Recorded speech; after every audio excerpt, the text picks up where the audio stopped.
नमस्कार दोस्तों, welcome to our YouTube channel Shraddha Mallik. Churki और मुर्की की कहानी।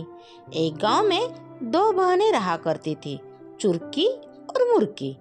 चुरकी सावले रंग की साधारण रूप रंग की लड़की थी, वही मुर्की गौरव वर्ण की बहुत सुंदर लड़की थी। साधारण रूप रंग के कारण चुरकी का विवाह एक गरीब परिवार में हुआ। वही मुर्की की सुंदरता पर रीझ कर एक अमीर व्यक्ति ने उससे विवाह किया। अपनी सुंदरता का घमंड तो मुर्की को पहले से ही था। विवाह के बाद उसे दौलत का भी घमंड हो गया। दोनों बहनें आसपास ही रहा करती थी। जब भी मौका मिलता मुर्की चुरकी को उसकी गरीबी के कारण नीचा दिखाने की कोशिश करती। चुरकी को बुरा तो लगता, किंतु वह मन महसूस कर रह जाती। चुरकी के दिन बड़ी तंगहाली में गुजर रहे थे। दो वक्त रोटी भी बड़ी मुश्किल से जुट पाती थी। कई बार उसने मुर्की से मदद की गुहार की, किंतु मुर्की ने कभी उसकी कोई मदद नहीं की। एक दिन चुरकी ने सोचा कि दूसरे गांव में रहने वाले अपने भाई से मदद मांग लो। वह कभी इनकार नहीं करेगा और वह अपने बच्चों को घर पर पति के पास छोड़कर दूसरे गांव के लिए निकल पड़ी। रास्ते में उसे एक गौशाला दिखाई पड़ी, जिसके द्वार पर एक गाय खड़ी थी। चुरकी को देखकर गाय बोली, बेटी जरा मेरी गौशाला साफ कर दे, बैठने की जगह ही नहीं है। चुरकी ने देखा कि पूरी गौशाला गोबर से भरी हुई है। उसने गौशाला साफ कर दी। गाय ने उसका धन्यवाद किया और वापस आते समय मिलकर जाने की बात कही। चुरकी आगे बढ़ गई। कुछ दूर जाने के बाद उसे बेर का पेड़ दिखाई पड़ा। वह पेड़ के पास से गुजरी तो बेर के पेड़ ने कहा, बहन नीचे बहुत सारे कांटे बिखरे हुए हैं, जरा साफ कर दो।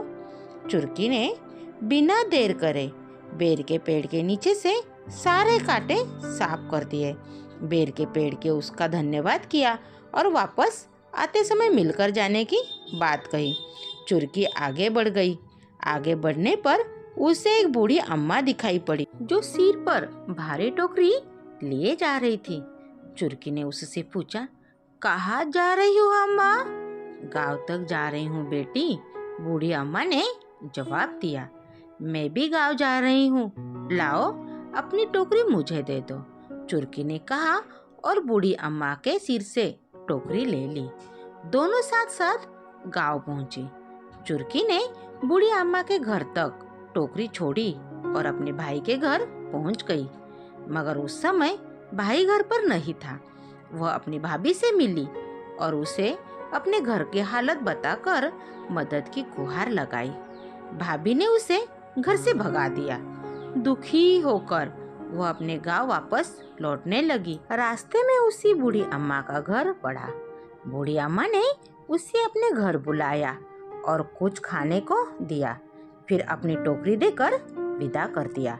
रास्ते में चुरकी ने टोकरी पर ढका कपड़ा हटाया तो हैरान रह गई। टोकरी सोने चांदी से भरी थी। वह चलते चलते बेर के पेड़ के पास पहुंची। बेर के पेड़ ने उसे रोका और कहा, मेरे तने की खोज में तुम्हारे लिए उपहार है। चुरकी ने खोह में हाथ डाला। वहां उसे हीरे जवाहरात की पोटली मिली। वह बेर के पेड़ का धन्यवाद कर आगे बढ़ गई। चलते चलते वह गौशाला के पास पहुंची। वहां गाय उसका इंतजार कर रही थी। उसने अपने गले में बंधी सोने की घंटी उसे दे दी।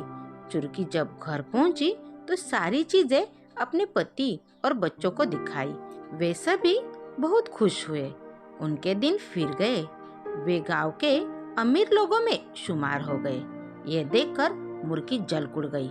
एक दिन उसने चुरकी के बच्चों को अपने घर बुलाया और उनसे पूछा कि वे इतने अमीर कैसे बन गए। बच्चों को कुछ पता नहीं था। वे बोले, माँ मामा के घर से उपहार लाई। मुर्की ने सोचा कि जरूर उसके भाई ने चुरकी को उपहार में ढेर सारा रुपया पैसा दिया होगा। उसने भी अपने भाई के घर जाने का फैसला कर लिया। अगले दिन वह भाई के गांव के लिए निकल पड़ी। रास्ते में उसे गौशाला के सामने खड़ी गाय दिखी। गाय ने उससे गौशाला साफ करने का निवेदन किया, जिससे ठुकरा कर मुर्गी आगे बढ़ गई। आगे उसे बेर का पेड़ देखा, जिससे उसने कांटे साफ करने का निवेदन किया, किंतु मुर्गी मुंह बनाकर आगे बढ़ गई। गांव के बाहर उसे वही बुढ़िया माँ दिखाई पड़ी, जो टोकरी सिर पर रखकर घर जा रही थी। उसने मुर्गी से टोकरी घर तक पहुंचाने को कहा, तो मुर्गी यह कहकर आगे बढ़ गई कि वह उसकी नौकर नहीं है। वह आखिरकार अपने भाई के घर पहुंची। भाई घर पर ही था। उसने उसका खूब सत्कार किया, मगर बिना कुछ दिए ही उसे वापस भेज दिया। दुखी मन से वह वापस लौटने लगी। रास्ते में उसे प्यास लगी। वह पानी मांगने के एक घर में गई। वह उसी बूढ़ी अम्मा का घर था। उसने उसे पानी दिया। पानी पीते ही मुर्गी का मुंह कड़वा हो गया।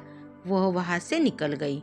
रास्ते में उसे बेर का पेड़ दिखा, तो उसने सोचा कि बेर खाकर अपने मुंह का स्वाद ठीक कर लो। वह बेर तोड़ने के लिए आगे बढ़ी, तो उसके पैर में कांटे चुभ गए। उसके पैर लहूलुहान हो गए। किसी प्रकार चलते हुए वह गाय के गौशाला तक पहुंची। वह दर्द के मारे करार रही थी। वह वही टीले पर बैठने को हुई, तो गाय ने उसे सींग मारकर गिरा दिया। उसकी कमर टूट गई। किसी प्रकार वह घर पहुंची और महीनों बिस्तर पर पड़ी रही। उसे अपने बुरे व्यवहार, घमंड और लालच का फल मिल गया था। कहानी से सीख, कभी भी घमंड नहीं करना चाहिए। हमेशा दूसरों की सहायता करनी चाहिए। कभी लालच नहीं करना चाहिए। लालच करना बुरी चीज है। Thank you. Please like, share and subscribe.